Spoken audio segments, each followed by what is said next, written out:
Stephen Byers, a fourth-year science student, has been learning a lot lately. But his latest studies aren't limited to just physics and biology. Byers is learning about Islam, a religion he's recently embraced. Like a brief illustrated guide to understanding Islam. About 5 years ago, Byers couldn't have pinpointed what belief system he followed.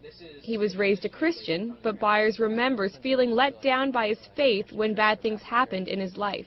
I would always question, like, why would God do that to me, or my family or my friends, It just didn't make sense to me. And then I got pretty angry. That was like the only time in my life where I was really angry about a lot of stuff. Now Byers is feeling more settled. This past spring, he was encouraged by some friends to learn more about Islam. What he found was a belief system that, he says, was a perfect match for his logical mind.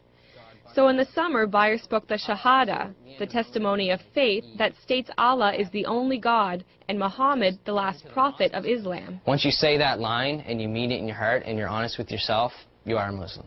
It says, say there is no God but God. Abdul Haq Hamza says one reason why people gravitate to Islam is because there's something missing in their lives they want to fill.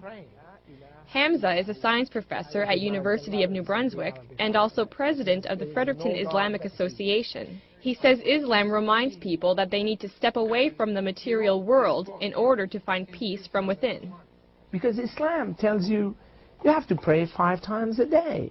So you have to disconnect yourself from that growing and fast-pacing life. The idea of peace is integral to Islam's message, a message that is twofold. First, a Muslim is called to submit to God, and then through that submission comes peace. Hamza says the only way to achieve peace outside is to achieve peace inside, through the will of God. It's like a glowing piece of coal. If you look at it when it's not lit, then it's just dark. When it's lit, then the darkness disappears. It's just a source of light. The other major duties that are required in Islam can strengthen a Muslim's commitment to God and to peace.